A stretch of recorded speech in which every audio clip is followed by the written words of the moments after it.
నామానికి మహిమ కలుగును గాక. హల్లెలూయా. మంచిది, కూర్చోండి అమ్మా.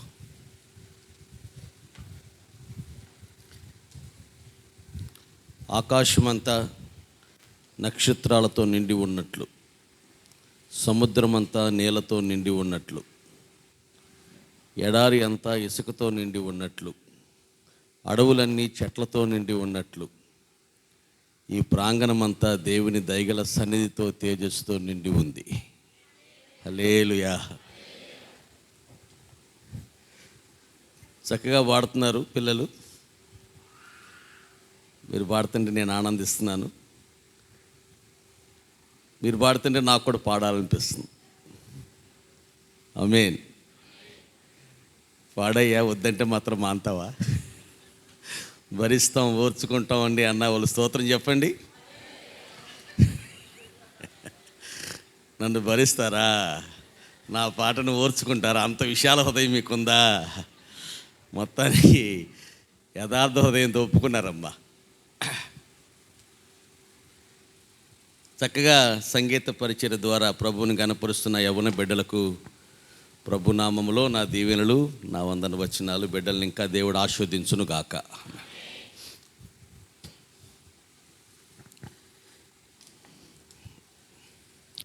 యేసయ్యా త్వరగా వస్తున్నావు, నా కొరకే వస్తున్నావు. యేసయ్యా త్వరగా వస్తున్నావు, నా కొరకే వస్తున్నావు. నీ ఎదుట నిలువబడే వ్యక్తిని మయ్యా, నీ ఎదుట నిలువబడే వ్యక్తిని మయ్యా. యేసయ్యా త్వరగా వస్తున్నావు, కొరకే వస్తున్నావు. యేసయ్యా త్వరగా వస్తున్నావు, నా కొరకే వస్తున్నావు. ద్రాక్షావల్లివి నీవే కదా, ద్రాక్ష తీగను నేనే కదా. ద్రాక్షావల్లివి తీగెను నేనే కదా. నీ జీవము నాలో పోసి నన్ను ఫలించు తీగగా చేయుమయా.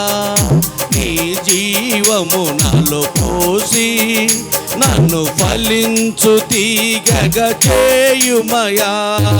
యేసయ్యా త్వరగా వస్తున్నావు, నా కొరకే వస్తున్నావు. పాడండి. యేసయ్యా త్వరగా వస్తున్నావు, నా కొరకే వస్తున్నావు. పరమా కుమ్మరి నీవే కదా, చిగటామన్ను నేనే కదా. పరమా చిగటామన్నును నేనే కదా.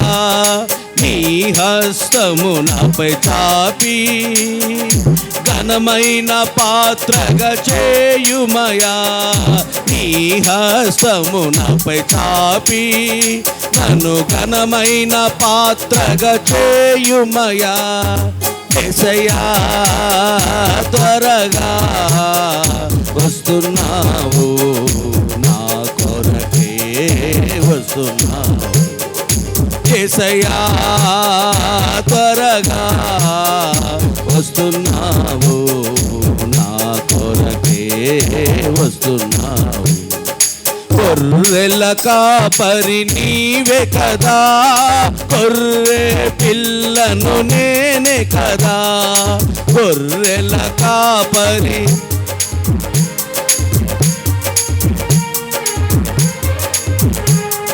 నీవు నాకు తోడుండి నీతి మార్గములో నడుపుమయా. నీవు నాకు తోడుండి నీతి మార్గములో నడుపుమయా. యేసయ్యా త్వరగా వస్తున్నావు, నా కొరకే వస్తున్నావు. యేసయ్యా త్వరగా వస్తున్నావు, నా కొరకే వస్తున్నావు.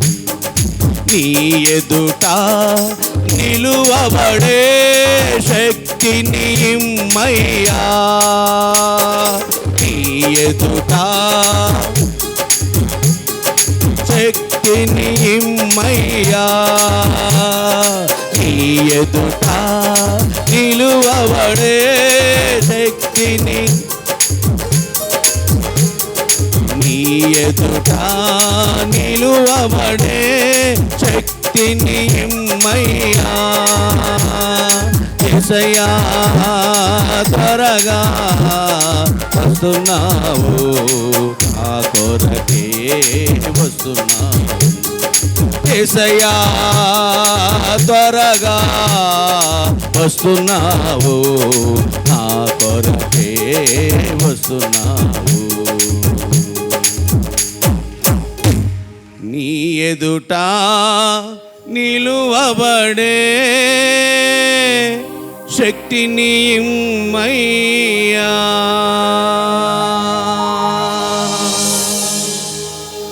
హల్లెలూయా. బాగా పాడుతున్నాం. మీరు పల్లవి పాడండి. రెడీ, 1 2 3.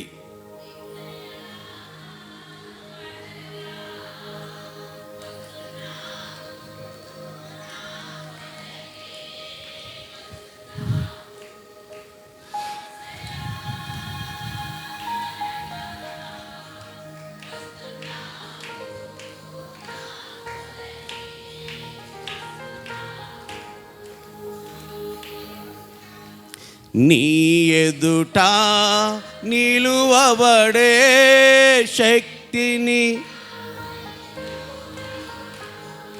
నీ ఎదుట ఇమ్మయ్యా. ఏం కావాలి నీకు అని అడిగాడు భర్తమయ్య. ఆయన ఏం అడిగాడు? గుడ్డోడు కాబట్టి పెళ్ళి అవ్వట్లేదు అయ్యా, పిల్లని మళ్ళీ ఎవరన్నా పిల్లని చూసి చేసి పెట్టి పెళ్ళి అన్నాడా?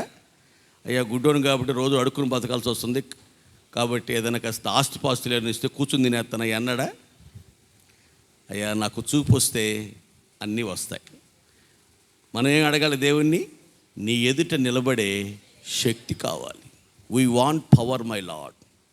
మాకు కావలసింది ఏదో తింటానికి 4 మెతుకులో లేకపోతే రాసుకోవడానికి నూనె కాదు నాయన. మాకు కావాల్సింది నీ ముందు మేము నిర్దోషులుగా నిలవబెట్టబట్టు కావలసిన ఒక స్పిరిచువల్ పవర్ మాకు దయచేయని అడిగితే దేవుడు మన అభ్యర్థనకు ఆయన సంతోషిస్తాడు, అంగీకరిస్తాడు. తప్పక దానిని మనకు అనుగ్రహించి దేవుడై ఉన్నాడు. హల్లెలూయా. మంచిది. అందరూ పాటలు రాస్తున్నారు కదా, నేను కూడా పాటలు రాద్దామని ఓ రోజు పెన్ను పుస్తకం పట్టుకుని చర్చిలోకి వెళ్ళా. కూర్చొని కూర్చొని కూర్చొని కూర్చొని కూర్చొని రాశా. ముఖానికి జెండు బాం, ముఖానికి జెండు బాం. ఒక్కొక్కరికి దేవుడు ఒక్కొక్క తలాంతి ఇస్తాడు. దేవునికి స్తోత్రం. మంచిది. ఈ రాత్రి ప్రభు వాక్య ధ్యానము నిమిత్తమై పరిశుద్ధ గ్రంథమైన బైబిల్ గ్రంథంలో నుంచి సమూయేలు గ్రంథం, మొదటి సమూయేలు గ్రంథం 29వ అధ్యాయం 9వ వచనం. మొదటి సమూయేలు గ్రంథం 29వ అధ్యాయం 9వ వచనం.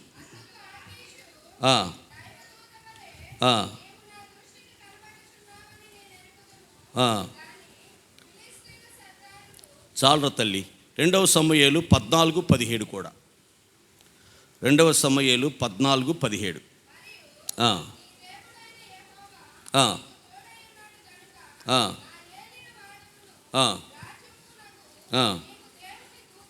దేవుని దూత వంటి వాడవని. చాలమ్మా. 2 సమూయేలు 19:27 కూడా చివరిగా. 2 సమూయేలు 19:27.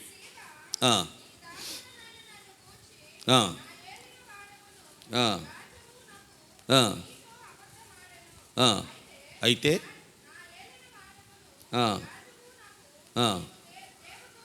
నీవు దేవదూత వంటి వాడవు. చాలు నాన్న. ఇప్పుడు నా వైపు చూడండి అమ్మా. గురుముఖశ్య విద్యా లభ్యతి, అన్యముఖశ్య వ్యర్థం శూన్యం లభ్యతి అనండి. అనలేరా? గురుముఖశ్య విద్యా లభ్యతి, అన్యముఖశ్య వ్యర్థం శూన్యం లభ్యతి. అంటే వాక్యం చెప్తున్న గురువుగారు వైపే మీరు చూడాలని. అటు ఇటు దిక్కులు చూస్తే వ్యర్థం శూన్యం లభ్యతి. ఎల్లయ్య యామారో వెళ్ళొచ్చినట్టే, మీకేం అర్థం కాదు. సౌలు కింద పడిపోయాడు. సౌలా సౌలా నీ వేళ నన్ను హింసిస్తున్నావు అన్న శబ్దం ఏ వైపు వచ్చిందో కళ్ళు లేకపోయినాడు చూస్తున్నాడు. అంటే మీరు శబ్దం ఏ పక్క నుంచి వస్తుందో, ఏ వైపు నుంచి వస్తుందో మీరు ఆ వైపుకు చూడాలి. ఆమేన్. మీరు చదువుకున్న ఈ 3 వచనాల్లో ఒక వచనం మీకు, 3 వచనాల్లో ఒక వచనం కనపడింది, ఒక మాట కనపడింది. ఏంటి చెప్పండి? దేవదూత, ఏంజెల్. దావీదుని ఇక్కడ 3 వ్యక్తులు దేవుని దూతతో పోల్చుతున్నారు. 1 ఆకీషు రాజు, 2 తెకోవా స్త్రీ, 3 మెఫీబోషెత్. వీళ్ళ 3 దావీదుని, మేము నిన్ను పరిశీలనగా చూడగా, మేము మీ జీవితాన్ని అర్థం చేసుకున్నగా, మాకు మీలో ఒక దేవుని దూత కనబడుతున్నాడు రాజా అని సాక్ష్యం ఇస్తున్నారు. 2 లేక 3 ఏదైనా ఒక విషయాన్ని రూఢిపరిస్తే దాన్ని మనం పరిగణలోకి తీసుకోవాలని బైబిల్ చెప్తుంది. ఎవరో ఒకరు చెప్పినంత మాత్రాన సరిపోదు. 2 సాక్ష్యాలు ఉండాలి, లేకపోతే 3 ఉంటే ఇంక సఫిషియెంట్, ఇంక తిరుగులేదు. 2, 3 అని బైబిల్ వాడింది. ఇప్పుడు 3 చెప్తున్నారు. ఏమని? ఎవరిని? ఎవరాళ్ళు? ఆకీషు, తెకోవా స్త్రీ, మెఫీబోషెత్. యేసు ప్రభువు వారు కూడా శరీరధారిగా ఉన్న దినాల్లో ఒక మాట ఇలా అన్నారు, నన్ను గూర్చి జనులు ఏమనుకొనుచున్నారు అన్నారు. ఎవడేమనుకుంటే నాకేంటి, డోంట్ కేర్ అన్నారా? అంటే డోంట్ కేర్ అనలా. నన్ను గూర్చి జనులు ఏమనుకొనుచున్నారని శిష్యులను అడిగారు ఆయన. Wealth is lost, nothing is lost. Health is lost, something is lost. But character is lost, everything is lost. డబ్బు పోతే ఏం పోలా, మళ్ళీ సంపాదించుకోవచ్చు. Health is lost, something is lost. ఆరోగ్యం పోయింది, జీవితంలో సంథింగ్ ఈజ్ లాస్. కొంత నష్టపోయాం, తిరిగి రాదు. ఆరోగ్యమే మహా భాగ్యం, పోయింది. కొంత నష్టమయ్యాం, కానీ సాక్ష్యం పోయింది. Character is lost, everything is lost. మనకున్న మంచి పేరు, మంచి సాక్ష్యం పోగొట్టుకున్నాం. Everything is loss. ఇంకా నీకు మిగిలింది ఏముంది? అంతా పోగొట్టుకున్నావుగా, అది దాని అర్థం. దావీదుకి ఎన్నిపోయినా, ఎంతమంది దూరమైనా ఒక సాక్ష్యాన్ని కాపాడుకున్నాడు. ఏంటంటే, నువ్వు దేవదూతలాగా ప్రవర్తించావు. దేవదూతే నీలో మాకు కనబడుతున్నాడు. నీ ప్రవర్తన, నీ జీవితం మేము పరిశీలించాం. మీలో మాకు ఒక దేవదూత కనబడుతున్నాడయ్యా అని. మా ఊర్లో ఒక ఆయన ఉన్నాడు, 99 పేరు. ఆయన పేరు సాంబయ్య గారు. ఎవరు సాంబయ్య గారు ఇల్లు అని చెప్పరావు, 99 గారు ఇల్లు ఎక్కడ చెప్తారు? అంటే అసలు పేరు కన్నా జనాలు పెట్టిన ముద్దు పేరు, నిక్ నేమ్ బాగా వెళ్ళడనమాట. ఎందుకని 99 అంటారంటే, ఆయన చెప్పే 100 విషయాల్లో 99 అబద్ధమే చెప్తాడు. అందుకని మా ఊరోళ్ళందరూ కలిసి ఆయనకు ముద్దుగా పెట్టాడు, 99 గాడు రా, ఆడు 99 గాడు. ఆడు చెప్పాడా? సరే ఆడు మాటన్నా, అసలు ఆడి పేరే 99 అని. అంటే అతని స్వభావాన్ని బట్టి, అతని బుద్ధులను బట్టి అతనికి ఒక పేరు వస్తుంది. అమ్మా నాన్న ఒక పేరు పెడతారు, కానీ మన యొక్క నేచర్ని బట్టి సమాజం ఒక పేరు పెడుతుంది మనకి. ఆడు మూలోడురా, వాడు కుళ్ళిపోతాడురా. మా ఊళ్ళో కుర్రోడు ఉన్నాడు, ఎప్పుడు ఆడపిల్లలాగా అందంగానే ఉంటాడు. ఆడపిల్లలాగా పౌడరు, దువ్వెన కిట్టు అంతా ఆడి దగ్గర జేబులో పెట్టి తిరుగుతాడు. ఆడపిల్లలు కూడా పెట్టుకోరు. మాటికి చూసుకుని అర్థం, ఒరే నువ్వు మగపిల్లడు ఇంట్లోంచి వచ్చినప్పుడు దూకొని వచ్చావుగా సరిపోద్ది గారా అంటే, ఆడికి మా ఊరోళ్ళు పేరు పెట్టారు ఏమిటంటే అద్దానికి మొనగాడు అని. ఆడి పేరు అద్దానికి మొనగాడు అని పెట్టారు. ఆడు ఒక రోజున ఏదో జుట్టు ఊడిపోతుందని బాధపడుతుంటే టీవీలో యాడ్ వచ్చింది, మా మందు వాడితే మీకు జుట్టు ఒత్తుగా వస్తుంది, ఊడిపోయిన జుట్టు కూడా వచ్చేస్తుంది, 3600 డీడీ పంపించమని చెప్పారు ఆ కంపెనీ వాళ్ళు. వీడు పెళ్లి కావాల్సిన కుర్రోడు కదా, మొత్తం 3600 డీడీ తీసి వాళ్ళకి పంపించాడు కోయంబత్తూరు.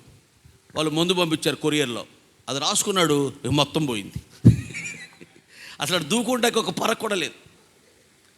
వాళ్ళ అమ్మ అంటది, అయ్యా పిల్లోడు చదువుకున్నాడు, డిగ్రీ చదువుకున్నాడు, భక్తిగల రక్షణ పొందాడయ్యా, ఎకరం పొలం కూడా ఉంది, మా కట్నమే వద్దయ్యా, ఏదైనా పిల్లని చూసిపెట్టి 4 చోట్లకి వెళ్తావుగా, జుట్టు లేకపోతే అయ్యా అంటుంది. నేను అన్నాను, నేను ఇవాళ వేల్పూర్ వెళ్తున్నానమ్మ, చెప్తాలే అక్కడ అన్న.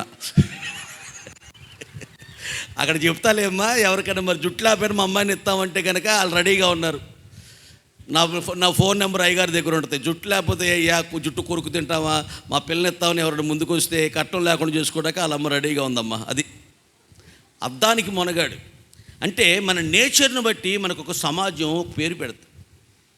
గయ్యాలని, గద్రదని, రాకాసని, సూర్యకాంతం అని, ఇట్లాంటి రకరకాల పేర్లు పెడతాడండి. దావీదుకో పేరు పెట్టారు, యు ఆర్ ఏంజిల్, నీవు దేవదూతవు, దేవదూత లాంటి వాడవయ్యా అని. ఎందుకని అంటే దేవదూతలు దేవునికి ఎప్పుడు సమీపముగా ఉంటాయి. 24 పెద్దలు, 4 జీవులు, వేవేల దూత గణములు ప్రభువుని ఎప్పుడు సమీపముగా ఉండి స్తుతిస్తూ ఉంటాయి. అంటే దావీదు కూడా 75వ కీర్తన 1వ వచనంలో, ప్రభువా నీవు నాకు సమీపముగా ఉన్నావు గనుక నేను నీకు కృతజ్ఞతాస్తుతులను చెల్లిస్తున్నాను. ఎప్పుడు దేవునికి సమీపముగా ఉండేవాడు.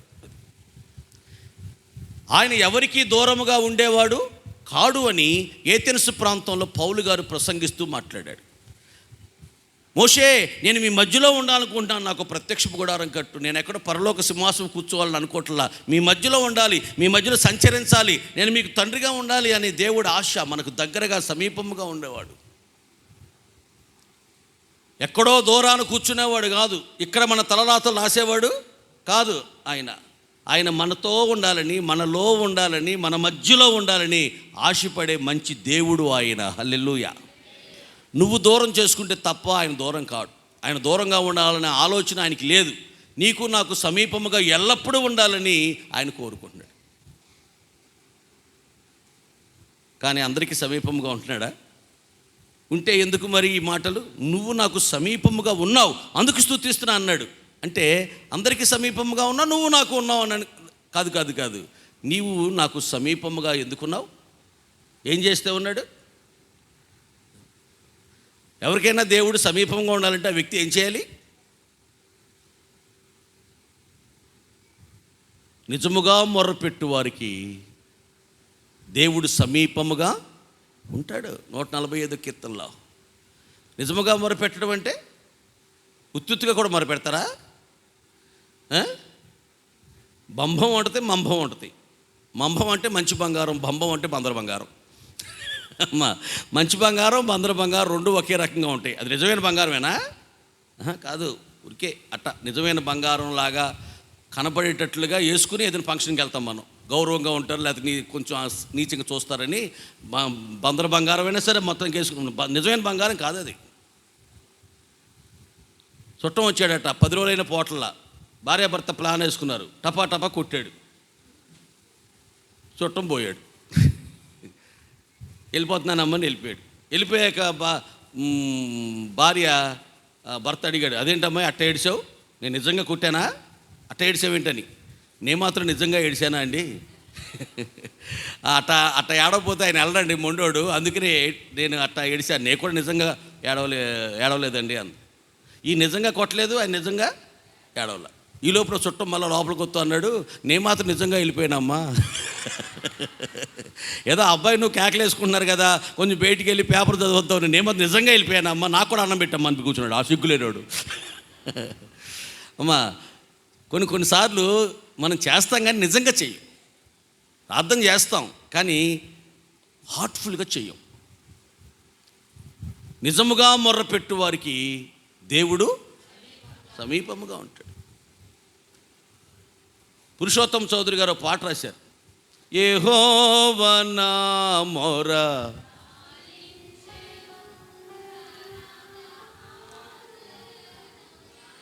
ఆయన నా మొరలాలకించి ఆయన దయను నాకు అనుగ్రహించాడు అని రాశాడు. అసలు ఎందుకు మీరు ఏం మొరపెట్టారు అయ్యగారు అంటే, మదావలము బోలు నామదిన్ తన ప్రదీప్త వాక్యాం కుషాహతిన్.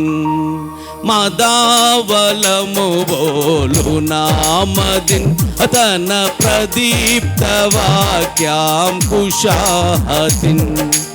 ఎదేచలన్నిటి కుదించి పాపపు మొదల్ తుదల్ నరికి దరికి చేర్చెను. యెహోవా నా మొర ఆలించెను, అదన మహాదయను నన్ను గణించెను.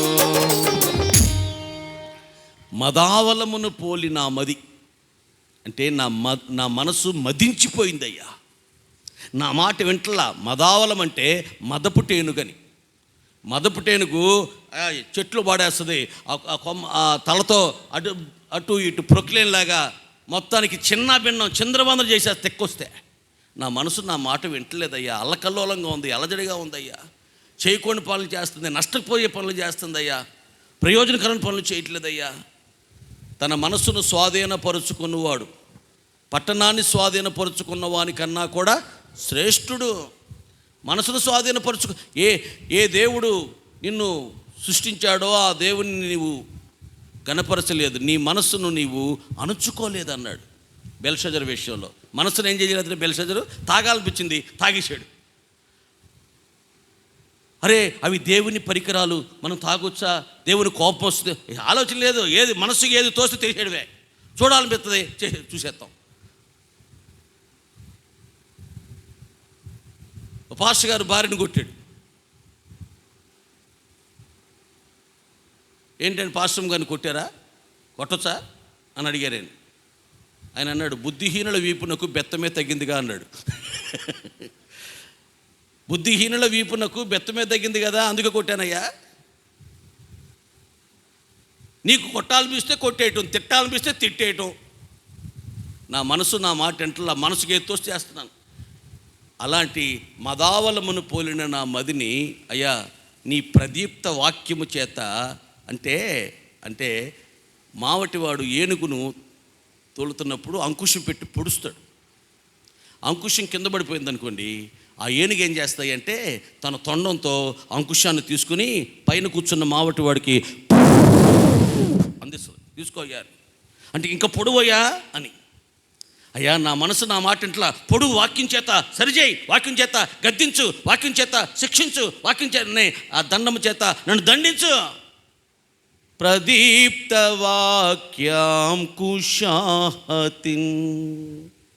యదేచ్ఛలన్నీయు గురించి పాపపు మొదల్ తుదల్ నరికి దరికి చేర్చెను. నా మొర ఈ మొర విన్నాడు. నా పాపాన్ని పైపైన తీసేలా మొదలకి తొదలకి మొత్తం కుదిమట్టగా లేపాలి మనిషిడు. ఆమేన్. నిజమైన మొర. ఆమేన్. అయ్యా ప్రార్థన చేసుకోవాలి రోజుకో గంట అనుకుంటా, నా వల్ల కావట్లేదయ్యా. అవి చూడకూడదు అనుకుంటా, నా వల్ల కావట్లేదయ్యా. నా మనసు కోరుకుంటుంది, నా మనసు ఆశిస్తుందయ్యా, నా మనసు ఆశించిందల్లా నేను చేసేస్తున్నానయ్యా, నా పరిస్థితి ఇలా ఉందయ్యా అని మొరపెట్టుకోవటం. దేవుడు ఆ మొర వినడా? నిజముగా మొరపెట్టు వారికి దేవుడు సమీపమైపోతాడు, దగ్గరైపోతాడు, చేరువైపోతాడు, సన్నిహితంగా ఉంటాడు, స్నేహితుడిగా ఉంటాడు, బంధువుగా ఉంటాడు.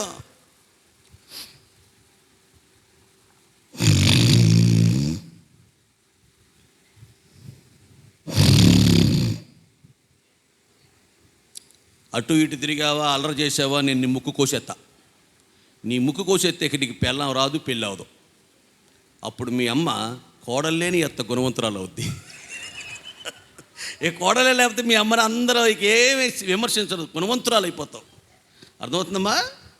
జాగ్రత్త, కూర్చో, మీ అమ్మ దగ్గర కూర్చో. అమ్మా, ఉదయుడేలా అన్నాడు, దినదినంబు యేసుకు దగ్గరగా చేరుతా, అనుక్షణంబు యేసునేనా మదిలో కోరుతా. ఎప్పుడెప్పుడు? రోజు రోజుకి దేవుడికి దగ్గర అవ్వాలంటండి. పెళ్ళైన కొత్తలో భార్య అలాంటితో అత్త అలాంటితో తెలియదు. రోజు రోజుకి గడిచే కొలిది వాళ్ళ మనసు, వాళ్ళ స్వభావం, వాళ్ళ ప్రేమ, వాళ్ళ కోపం, వాళ్ళ చేదస్తం అన్నీ తెలుస్తాయి. దేవునిలో ఎలాంటి సుగుణాలు ఉన్నాయో రోజుకి దగ్గర అవుతుంటే నీకు ఇంకా తెలుస్తుంటే, దేవుడు అర్థమవుతూ ఉంటే ఇంకా ప్రేమిస్తావు, ఇంకా సన్నిహితంగా ఉంటావు, ఇంకా ఆయనతో పరవశిస్తావు.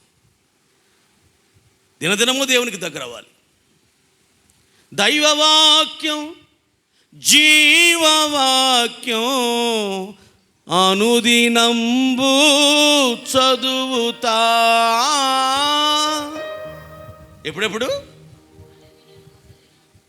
6 నెలలకోసారా? 3 నెలలకోసారా? అనుదినము ప్రతిరోజు దైవవాక్యం చదువుతానయ్యా. సిలువ మోసి సేవ చేయా, యేసుతోనే కదులుతా, దినదినంబు యేసుకు దగ్గరగా. ఆలోచించండి, రోజు దగ్గర అవుతున్నామా, రోజు దూరం అవుతున్నామా? అప్పట్లోనే దగ్గరగా ఉండవాలండి, ఇప్పుడు దూరం అవుతున్నామండి.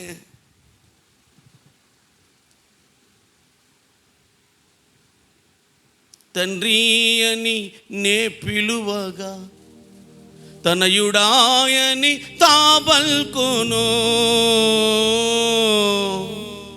ఆదుకొనును అన్ని వేళలా, కన్నీరంతయు తుడిచివేయును. తండ్రి అని పిలవగానే, బిడ్డ పిలిచావా అని వస్తాడటండి ఆయన. ఆమేన్. నానా పులి అన్నాడు కొండయ్య. గుర్తొచ్చిందా? చిన్నప్పుడు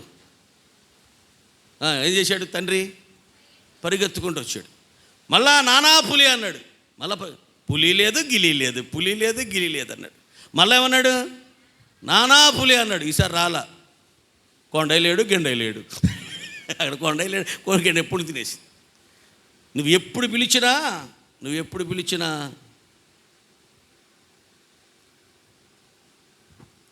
పాస్టర్ గారికి ఎంత ప్రేమ, 3 ఫ్యాన్లు పెట్టారు నాకు. పాపం ఆయనకి షుగర్ ఉంది, చెమటలు పడుతున్నాయి అని వెళ్ళి మొత్తానికి 3 ఫ్యాన్లు పెట్టారమ్మా. మీరేమంటున్నారంటే, ఇన్ని ఫ్యాన్లు పెడితే ఆయన వదులుతాడు ఇప్పట్లో? ఆయన చెమటలు బట్టి చొక్కా తడిసిపోతే త్వరగా వదులుతాడు, కానీ 3-4 ఫ్యాన్లు పెట్టి ఆయన కావలసిన అన్నీ అమర్చి పెడుతుంటే ఆయన ఇప్పుడెప్పుడు వదులుతాడా? బైబిల్ ఇలా చెప్తుంది ఏంటంటే, విరిగి నలిగిన మనసు గలిగిన వారికి యెహోవా ఆసనుడంటే సమీపస్తుడు అని. ఎవరికి? విరిగి నలిగిన మనసు. ఇప్పుడు చెరుకు గేడని తీసుకెళ్ళి మిషన్లో పెడతామండి, అది విరిగిపోద్ది, నలిగిపోద్ది, పిప్పు అయిపోద్ది. ఇంకా దాన్ని ఎవరు ఇక ఉపయోగించుకోవడానికి? ఇక లోకానికి నువ్వు ఉపయోగం లేని విధంగా. ఇప్పుడు ఎవరో భోజనం పెట్టారు, పిఏజీ తిన్నాడండి అన్నారు. పిఏజీ తెలుసుకమ్మా, విఐపి కాదు. ఈయన విఐపి అనుకున్నాం, పిఏజీ లాగా ఉన్నాడే. మళ్ళా కొంపకెళ్తామా? జీవితంలో భోజనం వెళ్తామా? భోజనం పెట్టేమన్నా నువ్వు? మనసు ఇరిగిపోయింది. వద్దులేమ్మా, వద్దులే. లోకానికి మన మనసు విరిగిపోవాలి. ఏదో అనుభవించాను, తెలియకో దేవుని బాధ పెట్టారు, ఇక నాకు లోకం వద్దు, విరిగిపోవాలి. అలాంటి వారికి దేవుడు సమీపముగా ఉంటాడు. ఆమేన్. హల్లెలూయా.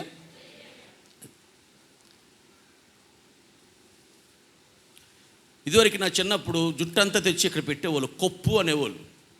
ఇప్పుడు అంతా తెచ్చి ఇక్కడ పెడతాను, పప్పు అంటున్నారు. ఇక్కడ పెడితే కొప్పు, ఇక్కడ పెడితే పప్పు. ఏమండి, మనలో చాలా ఉంటాయి లోక సంబంధమైనవి. ఎవరినో చూసాం, ఎక్కడో చూసాం, నేర్చుకున్నాం, విరిగిపోవాలి అవన్నీ. ఆమేన్. ఇదేంట్రా చుట్టూరా గుండు కొట్టావు, మధ్యలో జుట్టు పెట్టావేంట్రా అంటే, నాన్నకు ప్రేమతో అయ్యగారు అన్నాడు. ఏంటిది? The fashion model, latest models. బజార్లోకి వచ్చిన ప్రతి ట్రెండ్కు నువ్వు బెండ్ అయితే నీ స్పిరిచువల్ లైఫ్ ఎండ్ అవుద్ది. రాసి పెట్టుకోండి, ట్రెండ్కు బెండ్ అయితే ఎండ్ అవుతావు. అర్థమవుతుందమ్మా? మారిపోయే లోకమందు మనుషులెంతో మారినా, మారునా ప్రభు యేసు ప్రేమ ఇంచుతోనే కదులుతా దినదినంబు. లోకం మారిపోతుంది కాబట్టి నేను కూడా లోకంతో మారాలండి అని నువ్వు కూడా మారిపోతావా? మారిపోయే లోకమందు మనుజులెంతో మారినా. మనుషులు మారిపోతున్నారు. కొత్త కొత్త రోజుకు ఒక ట్రెండ్ దిగుతుంది మార్కెట్లోకి. నువ్వు మారకూడదు. మారుచున్న సమాజములోన మరని యువకులు లేవాలి, మరని యేసు మార్గములోన మరలక నడవాలి. మారిపోతున్న సమాజం, నువ్వు కూడా మారిపోతావా? లేదు లేదు లేదు. ఆయనకు మనం సాక్షిగా ఇదిగో ఇలా బ్రతకాలి. మనుషుడు కోతేశాలు వేయకూడదు.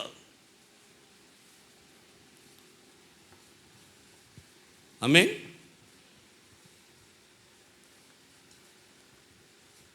మంగళ షాప్కి వెళ్ళినప్పుడు ఆ బార్బర్ అంటాడు, అయ్యగారు జుట్టుకి రంగేనా మీసాలకు అంటాడు. ఎందుకు బాబు మీసాలకు జుట్టు రంగు? నేను ఎప్పుడైనా గబాల బస్సుకో ట్రైన్కి వెళ్ళాను అనుకో, ఎవరైనా అవనసులు కూర్చుంటే పెద్ద అయిన పాపం అని ఇక నాన్నగారు కూర్చోండి, అంకుల్ గారు కూర్చొని చోటెత్తారు. ఇప్పుడు రంగు వేసుకుని ఇట్ట కూర్చుంది అనుకో, నాకెవడెత్తాడు? ఏ నిలబడలేవా అంటారు. అమ్మ కొంచెం కూర్చొని ఏమో పెద్దోని అంటే, నువ్వేం పెద్దోడు అంటారు. తల వెంట్రుకలు నెరిసిన వెంట్రుకలు సొగసైన కిరీటం అండి. అవి ఉండేవండి.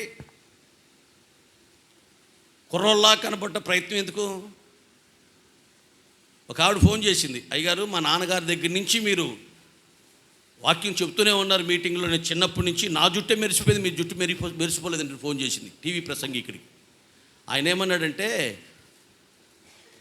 నెరిసిన తల వెంట్రుకలు కిరీటం అమ్మ. 24 పెద్దలు దేవుని దగ్గర కిరీటాన్ని కింద పెట్టేశారు. ఈ కిరీటం పెట్టుకోవడానికి మేము యోగ్యులు కాదన్నారు. అందుకే తెల్ల రంగు ఉంచుకోవడానికి నాకు యోగ్యుని కాక నల్ల రంగు వేసుకుంటున్నానమ్మా అని. ఇదేదో ఈ లాజిక్ ఏదో బాగుంది కదా.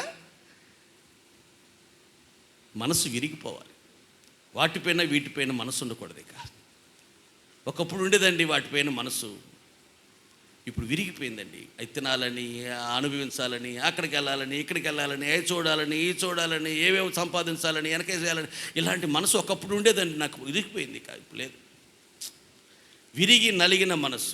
నాకు బస్సు పడదండి, నాకు పెన్సిలిన్ ఇంజెక్షన్ పడదండి అంటామే, అలా నాకు ఇంజెక్షన్ పడదండి అనాలి. నాకు ఇంజెక్షన్ పడదండి అంటామే, అంటే నాకు లోకం అంటే పడదండి, నాకు లోకం అంటే పడదాం. విరిగిపోయింది మనసు. ఒంటరిగా కూర్చున్నవాడు చెట్టు కింద కూర్చుని, చెట్టు పైన కూర్చొని పాటలు పాడుకుంటూ దేవుని స్తుతిస్తూ దేవుని లీనమైపోయేవాడు. అలా అన్నదమ్ముల్లాగా లోకాన్ని జుర్రుకుంటూ, లోకాన్ని ఆస్వాదిస్తూ, లోకం కోసం వెంపర్లాడేవాడు కాదు. విరిగిన మనసు అయింది. ఆమేన్. ఇలాంటి వారికి దేవుడు సమీపముగా ఉంటాడు. బైబిల్లో చెప్తుంది, వారు వినుట మట్టుకు విందురు కానీ వారు గ్రహింపరు. వారి పెదవులు నన్ను స్తుతిస్తున్నాయి కానీ వారి హృదయము నాకు దూరముగా ఉన్నది. అబ్బా, పెదాలు మాత్రం దేవుని స్తుతిస్తున్నాడు. నిన్నే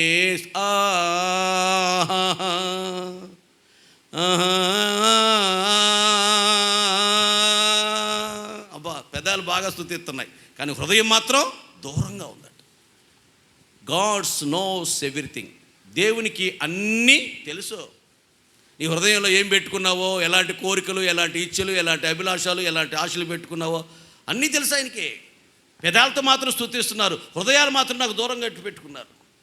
వారి నోటికి నీవు సమీపముగా ఉన్నావు, వారి హృదయమునకు నీవు దూరముగా ఉన్నావు అన్నాడు ఇర్మీయా 12వ అధ్యాయంలో. దేవుడు మన హృదయాలకు దూరముగా ఉండటానికి కూడా ఆయన సమర్థుడే. నేను సమీపముగా ఉండు దేవుడనేనా, నేను దూరముగా ఉండు దేవుడను కానా అన్నాడు. మీరు లేకపోతే నేను బతకలేనా అని మన పిల్లలు ఒక్కసారి చేస్తే తెలుసా, నా బతుకునే బతుకుతాలే, కలోగని తింటాలే, ఇన్ని మాటలు పడుతూ నేను ఉండలేను ఇక్కడ, నేను ఉండలేనా, వెళ్ళలేనా, నేను బతకలేనా అని వెళ్ళిపోతారు. దేవుడు కూడా ఇష్టం లేకపోయినా ఏం చేస్తారు తెలుసా, ఇష్టం లేకపోయినా నేను సమీపముగా ఉండే దేవుడినేనా, దూరముగా ఉండే దేవుని కానా, నేను దూరంగా ఉండలేరా, మీరు ఎంత అవమానించినా, ఎంత చిన్న చూపు చూసినా నేను మీకు దగ్గరగానే ఉంటానా. 138వ కీర్తనలో ఆయన ఏమన్నాడు చూడండి ఒకసారి. 138వ కీర్తన 6వ వచనం.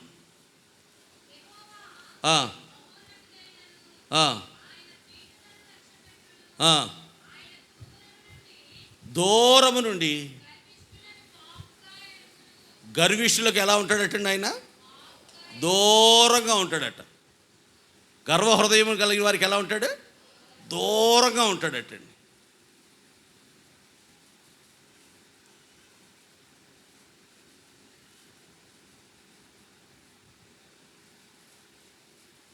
అందం ఉందనే గర్వం, కులం ఉందనే గర్వం, భక్తి గర్వం. అసలు ఒక ఆవిడ అంటుంది, అసలు ఇప్పుడే కాదండి యేసుప్రభుని నమ్ముకున్నాను కాదండి, నాకు చిన్నప్పటి నుంచి కూడా గర్వం లేదండి, అసలు నాకు గర్వం లేదండి, ఎవరిని అడుగుతారు అడగండి, నాకు గర్వం లేదండి. నాకు అనిపించింది గర్వం లేదనే గర్వం ఉంది ఈవిడికి. ఇది ఇంకా ప్రమాదం, ఇది చాలా ప్రమాదం. గర్వం ఉందన్న సంగతి కూడా గ్రహించలేని గర్వం ఇది.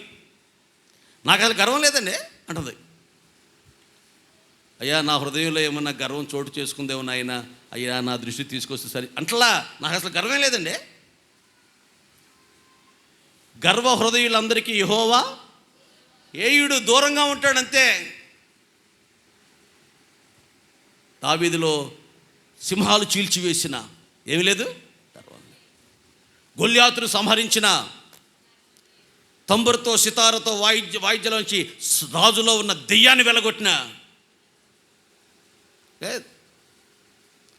అసలు నేను ప్రార్థన చేస్తే పలానా మంత్రి గారి దెయ్యం వెళ్ళిపోయిందండి, నేను ఆగుతున్న భూమి మీద. అసలు ఆ మంత్రి గారి దెయ్యం పడితే ప్రాస్టర్ గారిని పిలిచిరాని పినిహాస్ గారు నేను వెళ్ళాను, పాటపాడి ఒక ప్రార్థన చేయగానే దెయ్యం పరుగో. ఆ మాటలు లేవు ఆయన దగ్గర. ఆయన చేసిన అద్భుతమైన కార్యాలు ఇన్ని అన్నీ కావు. అమ్మా గర్వం లేదా ఆయన దగ్గరికి. ఆయన అంటాడు, ఎంతటి వాడను నేను యేసయ్యా, కొంతైనా యోగ్యుడను కానయ్యా, నేను కొంతైనా యోగ్యుడను కాను నాయనా, నన్ను ఇంతటి వాడుగా నువ్వు చేసావు, నీ కృప. ఓ రోజు సింహము నోట్లో నుంచి గొర్రెని కాపాడుకున్నాడటండి.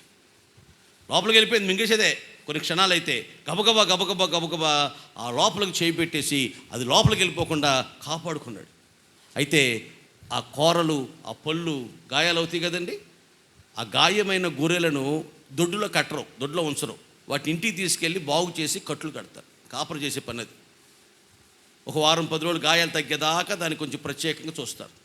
ఈ గాయపడిన గొర్రెను భుజం మీద వేసుకుని, సింహము నోట్లోంచి వచ్చినటువంటి ఆ గొర్రెని భుజం మీద వేసుకుని ఇంటికి వస్తున్నాడు. దాని రక్తం కారుతుందిగా, ఈ రక్తానికి గ్రామ సింహాలు ఎదురొచ్చినాయట ఊర్లోకి వస్తుంటే. గ్రామ సింహాలు తెలుసుకమ్మా, కుక్క సునకాలు వచ్చి భావు భావు అని అరుస్తున్నాయి అనమాట. అయినా దావీదు ఏం మాట్లాడతలా, వెళ్ళిపోతున్నాడు, ఇంటివైపుకి వెళ్ళిపోతుంటే గాయపడిన, సొమ్మసిల్లిపోయిన, సొక్కిపోయినటువంటి ఆ గొర్రె రోషం వచ్చిందట. పైకి లేచి దావీదు మెడ మీద పడుకున్న గొర్రె పైకి లేచి దావీదు తలకాయ కన్నా దాని తలకాయ పైన పెట్టి అన్నట, నా కాపరి సింహాన్ని చీల్చి నన్ను కాపాడుకున్నాడు, మీరెంత, మీ బతికెంత, ఆఫ్టర్ ఆల్ పోదండి అవతలకే అని మళ్ళీ పడుకుందట. అంతే. ఆ గొర్రెకైనా కోపం వచ్చింది, రోషం వచ్చింది, పౌరుషం వచ్చింది, కానీ దావీదు చిరునవ్వుతో వెళ్ళిపోతాడండి. అడికేం తెలిసిపో. ఆమేన్, హల్లెలూయా. నేను సింహాన్ని జీలు చేశాను, మీరెంత, మీ బతికెంత అని ఆయన అతిశయం ఏం ప్రదర్శించట్లా అక్కర్లేని స్థలంలో. పౌలు గారు అంటాడు, ప్రభువు నా పక్కన నిలిచాడు, ప్రభువు నాకు సమీపముగా ఉన్నాడు, సకల జనులకు మీ సహనమును తెలియచేయుడి. ప్రభువులో మీరు ఆనందించండి, ఎందుకంటే ప్రభువు సమీపముగా ఉన్నాడు అన్నాడు. ఫిలిప్పీ పత్రిక 4:4-5 వచనాల్లో. అమ్మా, ప్రభు ఎవరికి సమీపంగా ఉంటాడు? సహనమును కలిగి ఉండాలి, సహనమును అనేకుల మధ్యలో తెలియపరచాలి. మూర్ఖులైన ఒక్క జన మధ్యలో నిరపరాధులుగా, నిష్కలంకులుగా, అనంజులైన దేవుని కుమారులకు తగినట్లుగా జీవవాక్యం చేతబట్టుకుని లోకంలో ప్రకాశించు జ్యోతుల వల్లే మీరు ఉండాలి. వాళ్ళ మధ్యలో మీరు సకల జనులకు మీ సహనమును తెలియచేయండి. కొత్తగా పెళ్ళైంది ఒక ఆవిడికి, ప్రార్థన చేసుకుని బైబిల్ చదువుకొని గదిలోంచి బయటకు వచ్చింది. ఈ లోపునే అత్తగారు దుమ్మలు ఆడిపోతుంది. ఆవిడ గదిలోంచి రాగానే పాపం ఆ కోడల పిల్ల, మహారాణి కదా, మహారాణి ఇప్పుడు లేచింది ఎండెక్కాక అని ఇసుక్కుని కసుక్కుంటాం. అప్పుడు ఆ పాప అంది, యవనస్తురాలు, మహారాణి కోడళ్ళు మహారాణిలే అవుతారుగా అత్తయ్య గారు.